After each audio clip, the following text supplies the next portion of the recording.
Assalamualaikum warahmatullahi wabarakatuh. Pada kesempatan kali ini, kami dari kelompok A akan membahas materi mengenai Accounting for Income Tax. Sebelumnya, saya akan memperkenalkan diri terlebih dahulu. Saya Safa Rizka Hamidah dengan NPM akhir 159. Perkenalkan, nama saya R.A. Nora Putri Fauzia dengan NPM akhir 091. Perkenalkan, nama saya Maya Nabila dengan NPM akhir 236. Perkenalkan, nama saya Fionita Trigus Maulandari dengan NPM akhir 192. Akuntansi pajak penghasilan. Pendapatan keuangan sebelum pajak adalah istilah pelaporan keuangan pendapatan, juga sering disebut sebagai pendapatan sebelum pajak, pendapatan untuk tujuan pelaporan keuangan atau pendapatan untuk tujuan pembukuan. Perusahaan menentukan pendapatan keuangan sebelum pajak menurut IFRS. Perusahaan mengukurnya dengan tujuan memberikan informasi yang berguna bagi investor dan kreditor. Selanjutnya, akuntansi pajak penghasilan. Penghasilan kena pajak atau penghasilan untuk tujuan pajak adalah istilah akuntansi pajak. Istilah ini menunjukkan jumlah yang digunakan untuk menghitung pajak penghasilan yang harus dibayar. Perusahaan menentukan penghasilan kena pajak menurut peraturan pajak, dan pajak penghasilan menyediakan uang untuk mendukung operasi pemerintah. Lalu, jumlah pajak masa depan dan pajak yang ditangguhkan. Bagaimana pajak penghasilan yang harus dibayarkan dapat berbeda dari beban pajak penghasilan. Hal ini dapat terjadi ketika terdapat perbedaan sementara antara jumlah yang dilaporkan untuk tujuan pajak dan jumlah yang dilaporkan untuk tujuan pembukuan. Perbedaan sementara adalah perbedaan antara dasar pajak dari suatu aset atau kewajiban dan jumlah yang dilaporkan atau yang tercatat dalam laporan keuangan yang akan menghasilkan jumlah yang dikenakan pajak atau jumlah yang dapat dikurangkan di tahun-tahun mendatang. Kemudian, kewajiban pajak tangguhan. Kewajiban pajak tangguhan adalah konsekuensi pajak tangguhan yang disebabkan oleh perbedaan sementara yang dikenakan oleh pajak. Dengan kata lain, kewajiban pajak tangguhan merupakan peningkatan pajak yang harus dibayarkan di tahun-tahun mendatang sebagai akibat dari perbedaan sementara yang dikenakan pajak yang ada pada akhir tahun berjalan. Selanjutnya yaitu masalah tambahan. Di sini terdapat penyajian laporan laba rugi. Nah, kondisi penyajian laporan laba rugi menentukan apakah perusahaan harus menambah atau mengurangi perubahan pajak penghasilan tangguhan ke atau dari pajak penghasilan terutang dalam menghitung beban pajak penghasilan. Sebagai contoh, perusahaan menambahkan kenaikan kewajiban pajak tangguhan ke pajak penghasilan terutang. Di sisi lain, perusahaan mengurangkan kenaikan aset pajak tangguhan dari pajak penghasilan terutang. Nah, di sini terdapat rumus untuk menghitung beban atau manfaat pajak penghasilan, yaitu pajak penghasilan yang harus dibayar atau dikembalikan, ditambah atau dikurangi dengan perubahan pajak penghasilan tangguhan, menghasilkan jumlah beban atau manfaat pajak penghasilan. Selanjutnya yaitu perbedaan spesifik. Banyak hal yang menyebabkan perbedaan antara laba keuangan sebelum pajak dan laba kena pajak. Untuk tujuan pengakuan akuntansi, perbedaan-perbedaan ini terdiri dari dua jenis. Yang pertama yaitu perbedaan temporer. Nah, perbedaan temporer kena pajak adalah perbedaan temporer yang akan menghasilkan jumlah kena pajak pada tahun-tahun mendatang ketika aset terkait dipulihkan. Perbedaan temporer yang dapat dikurangkan adalah perbedaan temporer yang akan menghasilkan jumlah yang dapat dikurangkan pada tahun-tahun mendatang, ketika liabilitas buku yang terkait diselesaikan. Perbedaan temporer kena pajak menimbulkan pencatatan liabilitas pajak tangguhan. Nah, perbedaan temporer yang dapat dikurangkan menimbulkan pencatatan aset pajak tangguhan. Yang kedua yaitu perbedaan permanen. Beberapa perbedaan antara laba kena pajak dan laba keuangan sebelum pajak bersifat permanen. Perbedaan permanen timbul dari item-item yang masuk ke dalam penghasilan keuangan sebelum pajak, tetapi tidak pernah masuk ke dalam penghasilan kena pajak, atau masuk ke dalam penghasilan kena pajak, tetapi tidak pernah masuk ke dalam penghasilan keuangan sebelum pajak. Nah, karena perbedaan permanen hanya mempengaruhi periode terjadinya, perbedaan permanen tidak menimbulkan jumlah kena pajak atau jumlah yang dapat dikurangkan di masa depan. Akibatnya, perusahaan tidak mengakui konsekuensi pajak tangguhan untuk perbedaan permanen. Saya akan membahas materi mengenai akuntansi kerugian operasional bersih. Kerugian operasional bersih terjadi ketika biaya yang dapat dikurangkan dari pajak melebihi pendapatan kena pajak dalam 1 tahun. Ini sering terjadi pada perusahaan rintisan selama ekspansi atau perusahaan mapan akibat peristiwa besar seperti resesi atau perubahan regulasi. Untuk menghindari beban pajak yang tidak adil, Undang-undang Pajak memungkinkan perusahaan menggunakan NOL dari 1 tahun untuk mengimbangi laba di tahun-tahun lain. Dengan pengalihan NOL ini, perusahaan tidak membayar pajak selama mengalami kerugian dan dapat mengurangi pajak yang harus dibayarkan di masa depan. Selanjutnya yaitu pembawaan kerugian ke depan.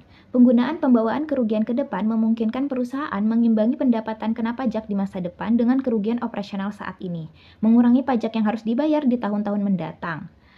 Sebagai contoh dari VW Group menunjukkan bahwa kerugian pajak sebesar 2,5 miliar pada 2018 dapat mengurangi pajak lebih dari 500 juta jika perusahaan menghasilkan pendapatan kena pajak di masa depan. Namun, manfaat pajak ini tergantung pada pendapatan masa depan yang tidak pasti. IASB menegaskan bahwa tidak perlu ada perbedaan dalam pengakuan aset pajak tangguhan untuk perbedaan temporer yang dapat dikurangkan dan kerugian operasional yang dapat dikurangkan, karena keduanya akan mengurangi pajak di masa depan.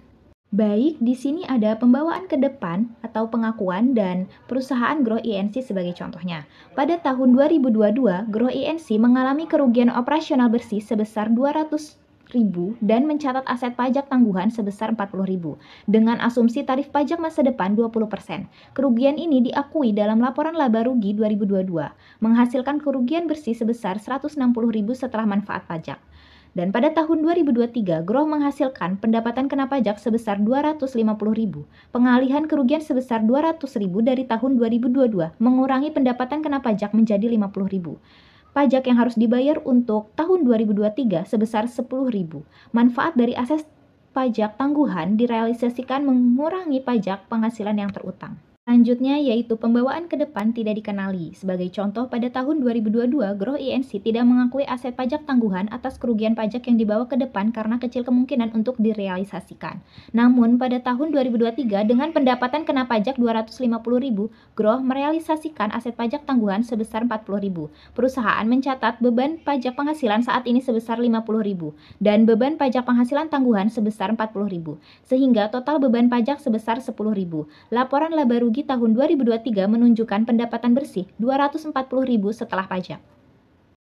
Ketidakpengakuan ditinjau kembali. Perusahaan akan merealisasikan aset pajak tangguhan jika ada pendapatan kena pajak yang cukup tersedia atau diharapkan tersedia dalam periode pengalihan sesuai dengan Undang-Undang Pajak.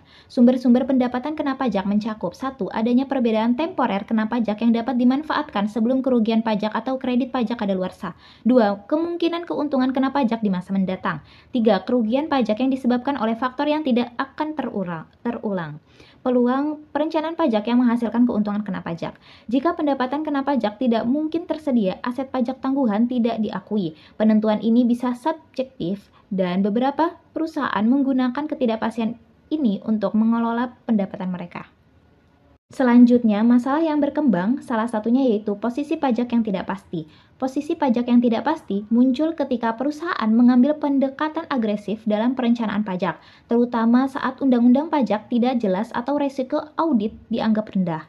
Posisi ini dapat mengurangi beban pajak atau meningkatkan aset pajak, tetapi pelaporannya sering tidak konsisten. Beberapa perusahaan hanya mengakui manfaat pajak jika kemungkinan besar akan terwujud, sementara yang lain menggunakan ambang batas yang lebih rendah untuk mengatasi keragaman ini.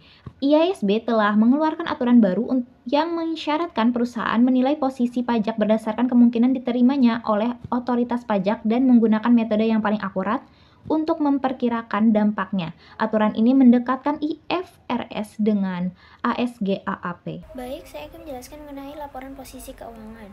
Jadi pajak penghasilan tangguhan itu disajikan sebagai aset atau liabilitas. Nah, kalau aset ini diakui untuk pengurangan pajak di masa depan, kalau liabilitas ini diakui sebagai pajak yang harus dibayarkan. Keduanya itu bisa diimbangi jika ada hak hukum dan nilai netonya di laporan di bagian aset tidak lancar. Sebagai ilustrasinya itu bahwa Case Code Company memiliki 4 item pajak tangguhan pada tanggal 31 Desember 2022.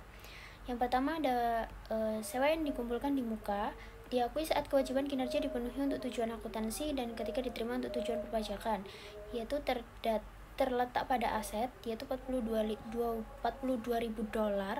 Yang kedua ada penggunaan penyusutan garis lurus untuk tujuan akuntansi, dan penyusutan dipercepat untuk tujuan perpajakan, yaitu $214.000 pada bagian kewajiban.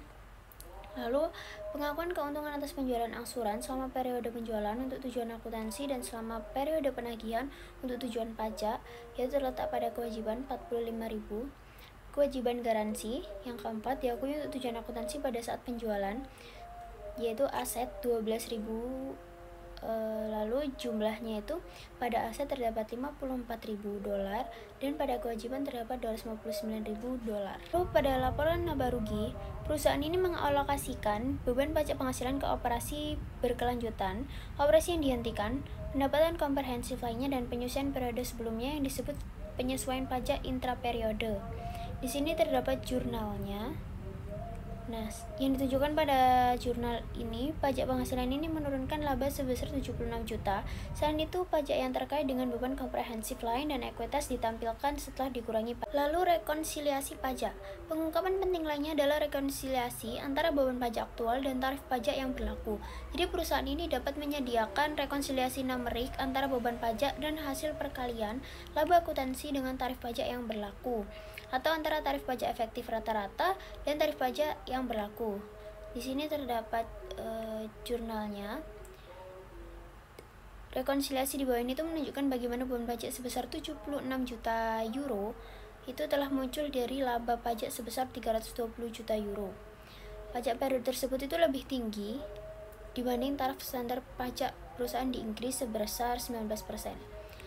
Nah, perbedaannya itu dijelaskan di bawah ini. Pada keuntungan sebelum pajak, laba sebelum pajak, efeknya, item berulang, terdapat biaya yang tidak dapat dikurangkan, penyusutan, pajak tangguhan, penyesuaian terhadap periode sebelumnya.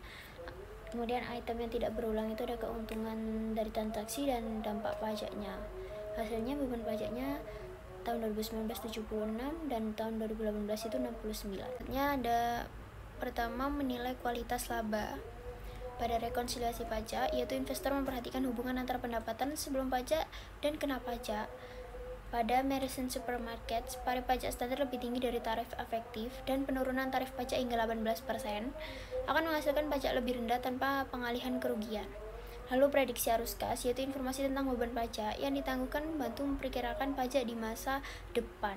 Yang terakhir, ada perusahaan harus mengungkapkan jumlah dan tanggal kadaluarsa setiap pengalihan kerugian operasional untuk tujuan perpajakan.